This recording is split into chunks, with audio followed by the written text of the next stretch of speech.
प्रणाम सद्गुरु। जीवन में हमारी एक जिम्मेदारी है जिसे हम पूरा करने की कोशिश करते हैं। वो है बच्चों का पालन करने की, बच्चों का पालन करने की। लेकिन जब हमें कोई फैसला लेना होता है तो हम दिक्कत में पड़ जाते हैं। हमारे सामने समस्या आ जाती है कि क्या करें या क्या ना करें। क्या आप हमें थोड़ी सलाह दे सकते हैं कि जब हमें बच्चों के बारे में कुछ तय करना हो कि हम कोई फैसला लें या ना लें, तो हमें किन बातों को ध्यान में रखना चाहिए? आप उनके लिए सारे फैसले क्यों ले रहे हैं? यही तो समस्या है। मुझे यकीन है कि मैं फैसला लेने के लिए सही इंसान नहीं हूँ, लेकिन फैसला लेना चाहिए या नहीं, जब हालात ऐसे हों तो मुझे क्या करना चाहिए?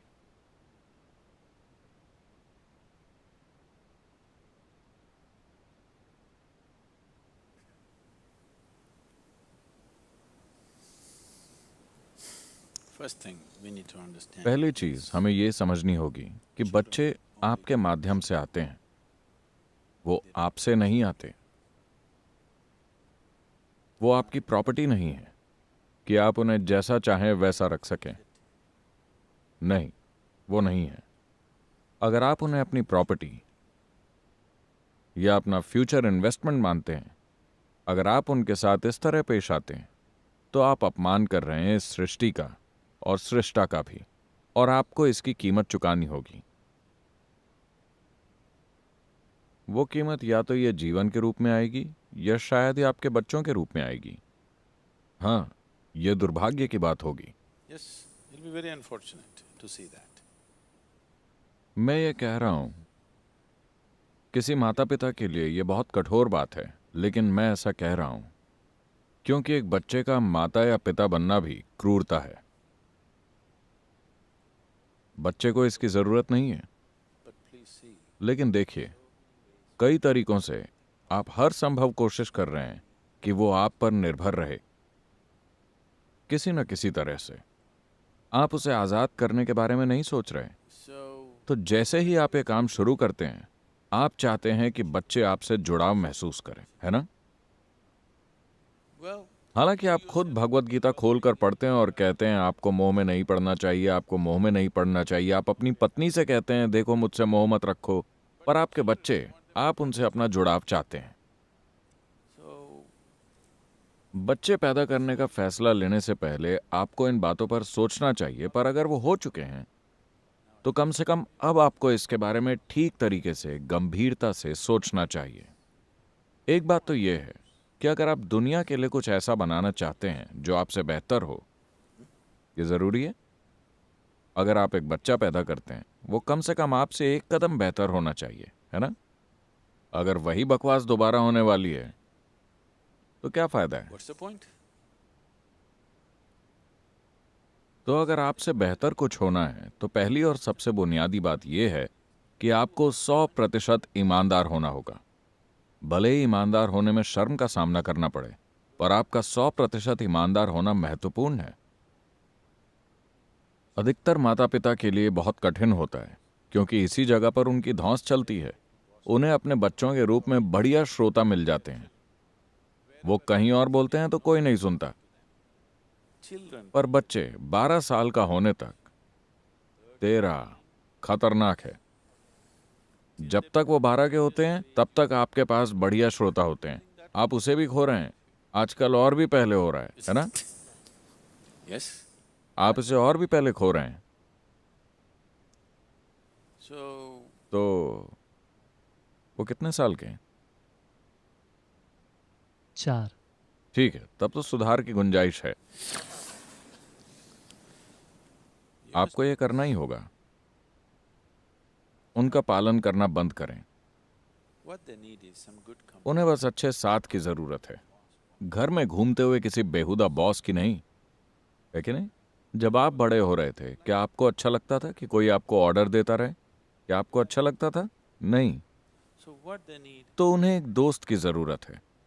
उन्हें किसी माता या पिता की जरूरत नहीं है। वो काम पहले ही हो चुका है। पिता बनने का या मां बनने का मतलब है उनके शरीर को जन्म देना। वो हो चुका है। अब वो खुद एक जीवन बनने की कोशिश कर रहे हैं। उन्हें जरूरत है एक दोस्त की।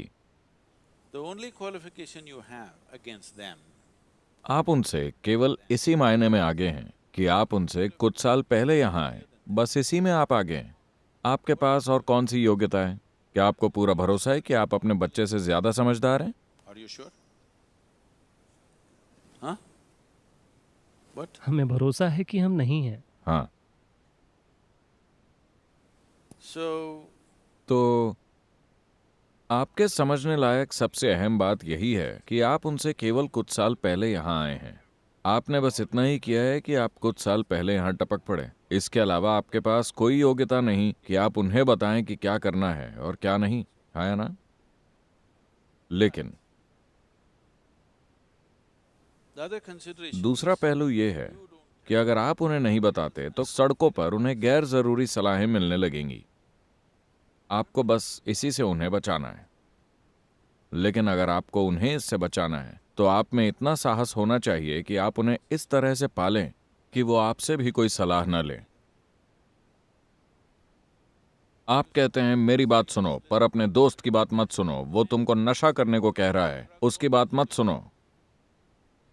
लेकिन दोस्त जो कह रहा है वो ज्यादा मजेदार लगता है आपकी बकवास की तुलना में। यही सच है ना?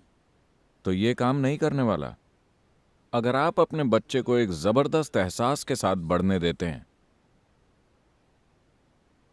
उसकी अपनी समझ और उसके अपने फैसलों के, then you तो will आप देखेंगे वो मदद लेना चाहेगा, क्योंकि उसे आसानी से यह एहसास हो जाएगा कि उसकी अपनी बुद्धि और समझ अभी हर चीज के लिए काफी नहीं है। लेकिन अगर आप उसे इस तरह पालेंगे कि उसे आपकी सलाह सुननी ही होगी, तो वो विद्रोही बन जाएगा। जब अच्छी बातें बताई जाएंगी तब भी वो नहीं करेगा, वो उसका उल्टा करेगा। कई माता पिता ये अनुभव कर रहे हैं, है ना? वो उसका ठीक उल्टा करना चाहता है, बस आजाद महसूस करने के लिए, क्योंकि उसे आजाद होने का मतलब ही नहीं पता। तो 4 साल की उम्र बुरी नहीं है। now अब आप उनके साथ बस एक और इंसान के जैसा बर्ताव शुरू कर सकते हैं। मेरा बच्चा की तरह नहीं। मैं आपको बता दूं, वो आपका नहीं है। आपने बस शरीर के निर्माण के लिए जेनेटिक तत्व दिया है। आप जीवन नहीं बना सकते। अपने बारे में ऐसे महान विचार न रखें। आप जीवन नहीं बना सकते। आप तो केवल जेनेटिक सामग्री दे रहे हैं एक शरीर के निर्माण के लिए। हाँ? और आपने तो इन चीजों के बारे में सोचा भी नहीं। आप शारीरिक मजबूरियों के चलते कुछ करते हैं और वो पैदा हो जाते हैं। yes. So तो ये बात समझ लीजिए कि बच्चे को आपने नहीं बनाया है। ये एक सौभाग्य है कि वो आपके माध्यम से आए हैं। इस सौभाग्य का आनंद लीजिए, इस सौभाग्य का सम्मान कीजिए, इस सौभाग्य का दुरुपयोग मत कीजिए। ये बहुत महत्वपूर्ण है। आपको ऐसा या वैसा क्यों पाला गया? आपको बड़ा होकर एक इंसान बनना चाहिए, है ना? दरअसल लोग कभी ऐसा माहौल ही नहीं बनाते जिसमें कोई व्यक्ति फल फूल सके। उन्हें वैसा ही पाला जाता है जैसा आप उन्हें बनाना चाहते हैं, वैसा नहीं जैसा उन्हें एक जीवन के रूप में होना चाहिए। अगर आप उनके दिमाग में कचरा नहीं ठूस रहे हैं, उनके भीतर चीजों को ध्यान से देखने की क्षमता है, and और चीजों को ध्यान से देखने से स्वाभाविक रूप से लाखों सवाल पैदा होते हैं। आप अपनी समझ के अनुसार जितने हो सके उतने सवालों का जवाब दीजिए। आप जो नहीं जानते उन्हें बता दीजिए, मुझे नहीं पता, मैं बस तुमसे कुछ साल पहले ही आ गया। इसका मतलब ये नहीं कि मुझे सब कुछ पता है। अपने बच्चों के सामने स्वीकार करें, दिक्कत क्या है? yes. आपको लगता है कि वो पढ़ नहीं सकते, कि आपकी बातों में सच्चाई नहीं है? आपको लगता है कि वो देख नहीं सकते? अगर आपको लगता है कि वो देख नहीं सकते, तो मैं आपको बता दूं कि 10, 12 या 13 का होने पर अगर उनके भीतर कोई समस्या है तो वो आपके पास नहीं अपने दोस्तों के पास जाते हैं। क्यों? उन्हें लगता है कि दोस्त आपसे कहीं ज्यादा सच्चे हैं, कोई और कारण नहीं है। हाँ या ना? आप ऐसे दिखावा करते हैं मानो आप स्वर्ग से टपके हो। आपकी बकवास कौन सुनना चाहता है? अगर आप 10-12 साल की उम्र तक उन्हें ब्रेन वॉश ना कर दें तो वो नहीं सुनेंगे। कोई भी समझदार इंसान फालतू बातें नहीं सुनेगा, है ना? बचपन से उसी की घुट्टी न पिलाई गई हो तो। So तो इस सौभाग्य को पूरी सावधानी और सम्मान के साथ संभालिए। इसका दुरुपयोग मत कीजिए। आपको बस उन्हें गलत प्रभावों से बचाना है, बाकी उन्हें आजाद छोड़ दीजिए। अगर आपको लगता है कि वो गलत रास्ते पर ही जाएंगे, तो ये आपका खुद का अनुभव होगा। आपको खुद पर पूरा भरोसा है, मेरे बच्चे गलती ही करेंगे। Just protect them. बस उन्हें गलत प्रभावों से बचा कर रखें, और साथ ही वो आपके प्रभाव से भी मुक्त होने चाहिए, क्योंकि वो भी एक बुरा प्रभाव है। I'm saying मैं कह रहा हूं कि अगर आप ये दिखा सकें कि जो आप कर रहे हैं वो वास्तव में महत्वपूर्ण है और आप इसमें अपनी जिंदगी लगाने को तैयार हैं, तो आपके बच्चे उसमें अपनी जिंदगी क्यों नहीं लगाएंगे? अगर आप ऐसा समर्पण नहीं दिखाते, अगर आप जीवन के साथ वैसा जुड़ाव नहीं दिखाते और आप उनसे कुछ महान बनने की उम्मीद रखते हैं, नहीं, ऐसा नहीं होगा।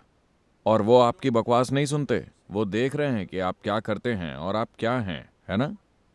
तो अगर आप बच्चों को बड़ा बनाना चाहते हैं तो पहले खुद को बड़ा कीजिए। बच्चों की चिंता मत कीजिए, बस खुद को एक शानदार इंसान में विकसित कर लीजिए। अगर आप ऐसा करते हैं तो उनके साथ भी वही होगा। यह गलत नहीं हो सकता, लेकिन इसकी कोई गारंटी नहीं है। there's no guarantee. जीवन के हर पहलू की तरह इसकी भी कोई गारंटी नहीं है, क्योंकि सड़क पर कोई और ज्यादा शक्तिशाली प्रभाव मौजूद हो सकता है। Isn't it?